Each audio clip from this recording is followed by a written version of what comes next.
Lamar Jack flows, that's big trust. Giannis flow, I got big bucks. Jet Li smooth with the nunchucks, like water, my friend. Fuck the budget, only focus on wins. Mamba year, so he stay in the gym. Don't need a choir to know that I'm him. Hi guys, Combo with Low, open-minded conversations with dope-ass individuals. And today I got one dope-ass individual. I got Ernie. Ernie. What's up, y'all? How you doing? At It's Ernie on Instagram. Yes. Check him out. Oh, yeah. Let's first start talking about, tell us who you are. Yeah, Ernie, rapper, content creator, event host. I do a lot. I do the most, but I have a lot of fun with it. I'm from Detroit, Michigan. Moved to Texas 4 or 5 years ago, rapper based out of Fort Worth. And for the past 2-3 years, I've been content creating with TikTok, Instagram, YouTube. So I do a lot. I make music. I've been hosting cyphers, hosting events, and I do a lot of promotion online and network with other artists. Really? I see you're pretty much you get everybody, all the artists together. You bring them together. You find things for them to be able to promote themselves. Which is so cool. Yeah, we've had I've been running the Bars Still Matter Cyphers for almost 5-6 months now. So great place for artists to connect, perform. I booked some artists to do some shows out in Fort Worth. So yeah, we want to keep it going and build a community and hopefully take it national. That would be dope. That would be really dope. So let's talk about where Ernie started. Yeah. Oh man. You said Detroit, Michigan. Yeah. And you've only been out here for a short time. Yes. So I mean, I've been rapping for a minute. School. I was a kid at the cafeteria. Someone was banging on the table. I was freestyling. So I've been freestyling for years. I feel like I really built my sound in school at Michigan State University. I was just up there rapping and getting to parties, hitting up every show on campus, opening for people, doing my thing. And then I came down here, met some dope people in Fort Worth, got connected out there with the city, working with the team, Trend Music out there. And we've been tapped in for a couple of years now. So, I mean, really just, I've been making music probably for seriously last 4 or 5 years. And then TikTok, it kind of launched a lot of people. Yeah, it kind of changed my life. So I started a series on TikTok called Crazy Bars I've Heard. And it popped. I mean, I met a lot of dope people, done a lot of dope things because of it. And TikTok's here to stay now. The announcement came out tonight. So that's good because I can't even download it because I didn't join the TikTok train like everybody else did. I'm just very old soul. Yeah. But you know what? I do intend on checking it out and using it if it's available to be downloaded now. Yeah. Okay. It's already back. My boy called because I have 200K on there and it's kind of launched a whole nother career for me. So my boy called me like, bro, look what happened. I was like, what up? He's like, TikTok back. I was like, word. I was like, all right, let me check it. And he's right. So you're gonna have to tell me how to use it, okay? Because I get on there and I'm just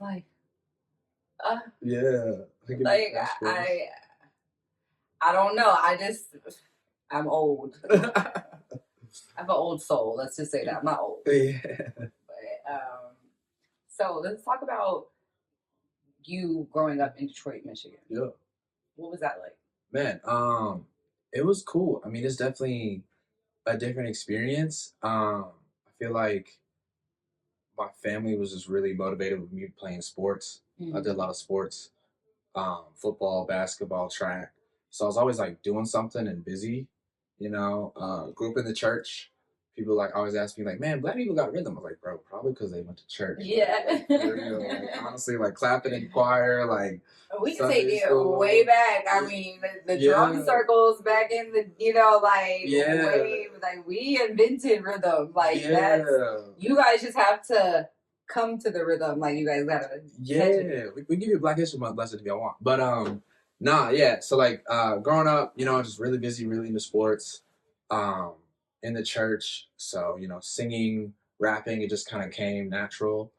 And I just kind of went from there. Detroit's a dope city. I think Detroit and Fort Worth have a lot of similarities. Really? Yeah, it's blue collar, chip on your shoulder, underdog type mentality. Really?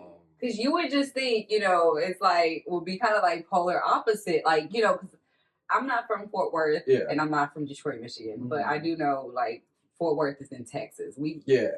We're Southerners. You Well, know? Texas is definitely different. Yeah. Texas is definitely different for sure. There's a lot of differences, but like there's also a lot of similarities with I think the type of people that I interact with, like that down to earth type of vibe. Yeah. The hustler mentality, because like people in the city, Detroit, people in the city want to get money. Yeah. And like getting money is like the main focus for a lot of folks. And I feel like Fort Worth, Dallas too, of course. Yeah. It's that entrepreneurialism, the entrepreneurism where you're just like, dang, people is like hustling. And I think like I've been to the East Coast. East Coast is faster paced, and I've been to the West Coast where it's like it's a different vibe for sure. So like the Midwest and the South, like they're different, but they got some similarities where it's like people are down to earth. People will talk to you. The South is definitely nicer though, for sure. Southern hospitality is real.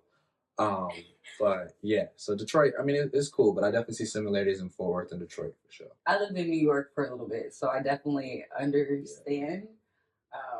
It's like when you go somewhere, like I grew up in Texas though, so like I just was very accustomed to everyone being nice. Yeah.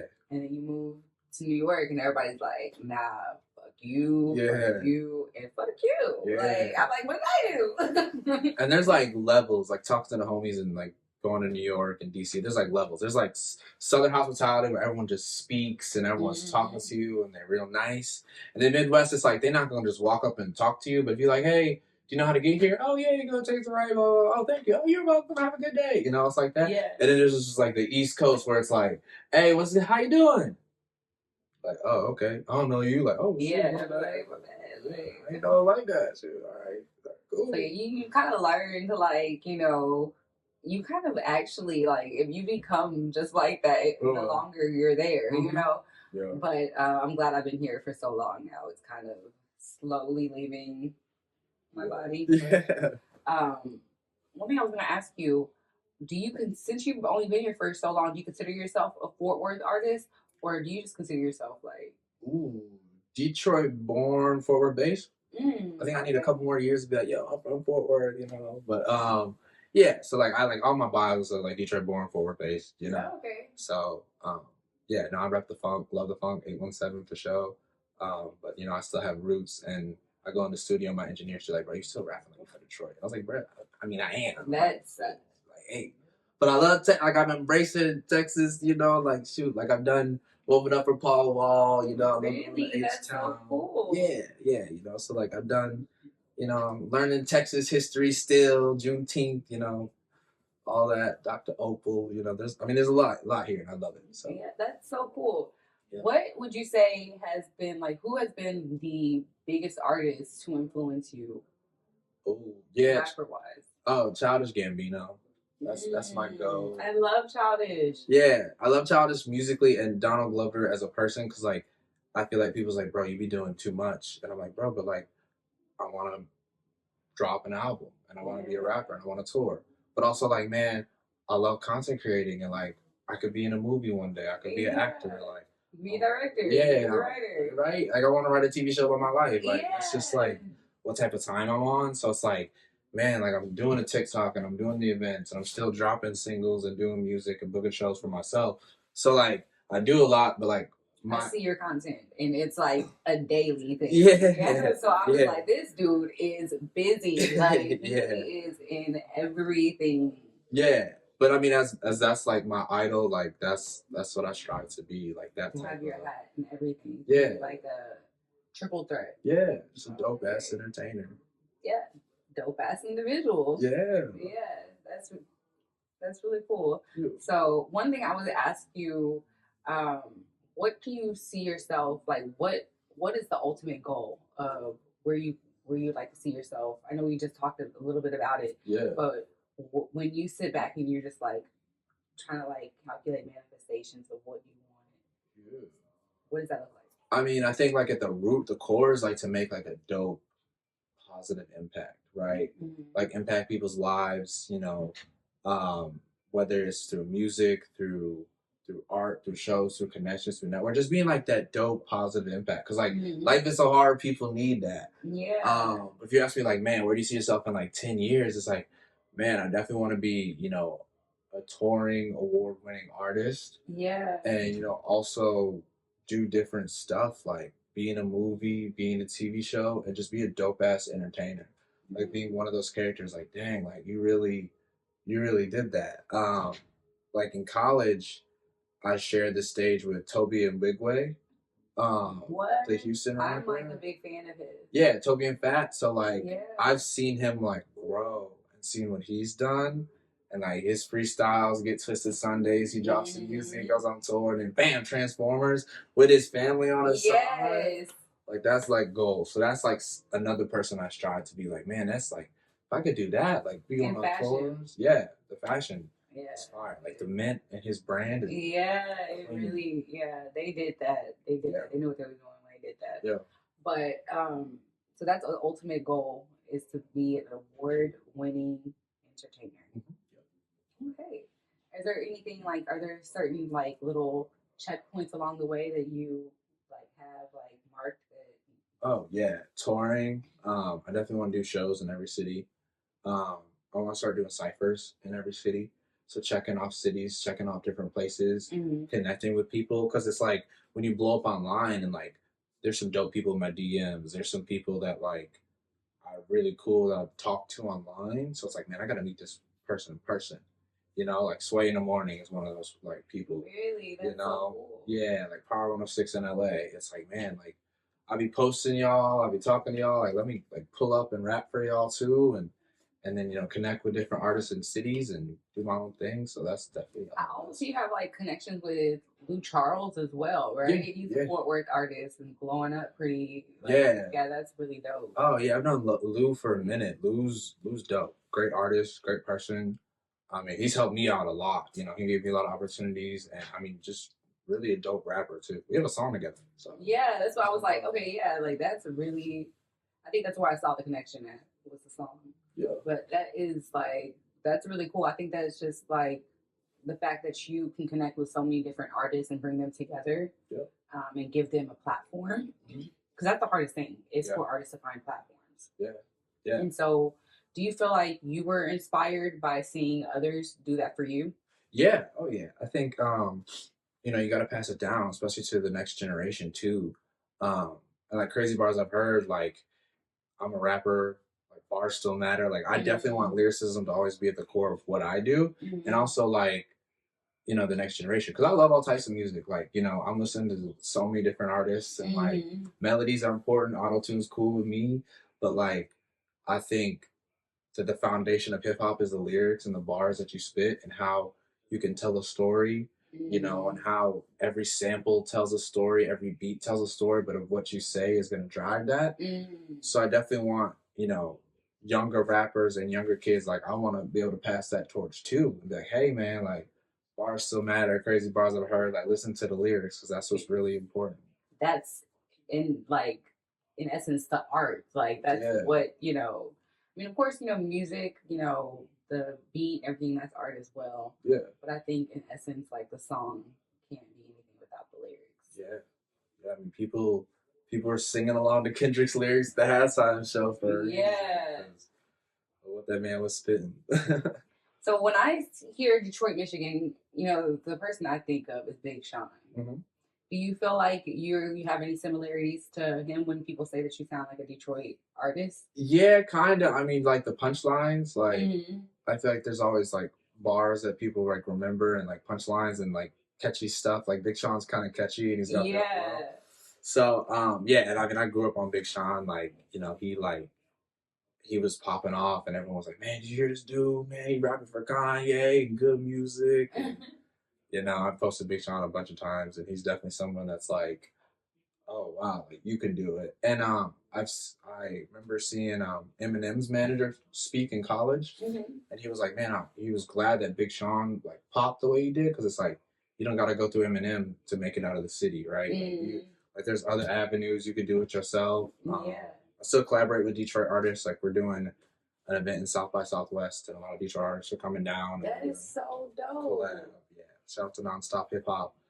I love what they do, so it's cool. And you are constantly working, and not only that, not constantly working. You're kind of like what's the word I'm looking for? That little that thing, that siren that brings everybody to together. Okay, Ernie said we're doing that. Okay, well, I guess we're doing it. Yeah. So do you feel like that like has like driven you and like I guess kind of created opportunities for you Yeah. along the way, your personality? Oh yeah, yeah. I think like Paul Wall's a great example. He's like the people's champ, like bringing people Mhm. together. You know, I see myself as that too. Is like, man, if you can go in any room and connect with someone, or and meet with someone and talk to them, like that matters. You know, Mhm. especially in the industry where like I get like people say to themselves, it's hard to trust people, but like when you can really bring somebody together and build a community, it really helps. Um, so I think that's like really important, and it's great like to be that connector of people. And now more than ever, we really need that, where it's like we need to be brought together, Yeah. like with everything going on, and especially as escapism as art is, like you want to bring people together with your art. Yeah, I think that's like the ultimate goal. I think with anybody that like does art in general, like it's to bring people together. I would hope so. I mean, of course, there are people who want the detriment of society, Yeah, but I think your intention is to cause a feeling and cause that feeling in many people. yeah, And I know one thing that I was talking to Jay Vasquez about was just, people that are going to fuck with it are going to fuck with it. You know yeah, what I mean? They're going to come. yeah, If you build it, they will come. yeah, So, yeah. And I feel like artists too get discouraged because like you expect your friends and your family to like rock with you, mhm, and a lot of times that doesn't happen initially. But like you gotta like find your people for your art, mhm, and then like everything will come around full circle. yeah, Because that's like the thing too. Like art is not for everybody. Like obviously like a metal band, like they might make some dope metal, but it like they gonna be like, "Yo, Ernie, come pull up!" Like, if I rock with you, baby, but like it's not like I'm going searching for metal bands to yeah, listen to, right? yeah. And the same thing with any type of art you do. It's like It's subjective. yeah, it's subjective. You got your target audience, but if you make it, you promote it, you love yourself, you love your art, you're confident with yourself, like yeah, you build it, they will come. Mm. Sorry about that. Yeah, you're very good. What is something in your life that has been the biggest thing you've had to heal from? Ooh, that's a good question. Um, I think imposter syndrome and self doubt is very tough because you know who you are, you know what you built, but I feel like a lot of times you get used to it, right? Mm. Like you're like, man, I like stuff that's a big deal isn't a big deal anymore because you've done it, you've accomplished it, Yeah. and sometimes you got to take a step back and say like, yo, like I've done all this dope stuff. I am dope. I'm great at what I do, and you gotta continue to project that. Because Hmm. as an artist, it's easy to doubt yourself. We all come into, we come into roadblocks, we see obstacles, and I think that's like the biggest thing for me is that like I'm like never satisfied, but then like sometimes I just take a step back. It's like, bro, you've done dope stuff. You can't beat yourself up because you're not Doing it yeah. right at Like, this dang, I didn't win a moment. Grammy this year. Oh, Yeah. like, bro, like it's part of the journey, Um, and like I'll get like insane at myself. It's like, man, I only posted 14 times this week. I should have posted 20, and like stuff like that. Or like you have a show and dang, like 100 people show up. You're like, man, it should have been 150. And it's like, bro, Hmm. you had 100 people show up like for you, like that's still great, Like it's Yeah. not 1,000, but it's like, bro, that's still like some people don't have anyone come to their show or come to their event. So like I think that's like the biggest thing that I've had to heal from and struggle with. Is like, man, like you like hit a goal, it's like cool, all right, that's easy work. And it's like, man, you still gotta like, yo, bro, you still gotta celebrate your wins. Yeah. Wow. And how do you feel like your music heals others, has healed others? Yeah, I think it's just relatable. I think it's fun, you know. I think like I make people laugh, which is good. Um and I think like the music I'm working on now that isn't released is a little deeper. I talked about like deeper stuff. Because I want to always entertain, educate, and inspire. Really? Yeah, I've been doing a lot of entertaining, Yeah. a lot of drinking lately, just to be real. But no, I definitely want to inspire folks, and educate folks. Drop a bar here or there. It's like, wait, what did you talk about? Like I was rapping the other day, and it's Black History Month, and my man was like, bro, what's 40 acres and a mule? White, my white homie. And I was like, man, let me educate you, bro. It's Black History Month. Let me educate you. 40 acres and a mule, bro. What is that? Like, that's what you want, right? You want to educate folks and let them know. And I want to inspire folks, and I want people to be like, dang, I'm listening to an Ernie song and feel better. So, what is something that we can expect to see from you coming next Yeah, this year? more ciphers, more music. Hopefully, we get this album out this year, God willing. Um, Do you have a name for the album yet? yeah, they'll kill me if I tell you, but Okay. it's real personal, so it'll be Okay, dope. People will be understood. surprised by it. Okay. Wow. Yeah. I can't wait to be surprised. Yeah. But yeah, so hopefully album drop, definitely new music, more ciphers, more events, more shows, and I definitely want to travel to other cities to do some shows. So whether it's New York, Philly, Houston, Chicago, somewhere, it's like, hey man, let's do a cipher and meet some artists over there. Yeah. Dope. All right. So this has been one open-minded conversation with one dope-ass individual who has his hands in so many different things. You should definitely look out for It's Ernie. Am I saying it right? Yeah, it's Ernie. It's Ernie on multiple different platforms. Is it the same on TikTok? Yeah, so it's Ernie, 2 underscores on Instagram. It's Ernie on TikTok and Ernie Raps on TikTok. On Instagram, you can also follow Crazy Bars I've Heard and Bars Still Matter. Yeah, I'm doing a lot. Yeah. So we're gonna list all these down here, and I'm gonna need him to text me all this because I got you. I'm a little. It's a lot. All right. But again, Convo with Low, open-minded conversation with dope ass individual, and we had Ernie. Dope. Thank you.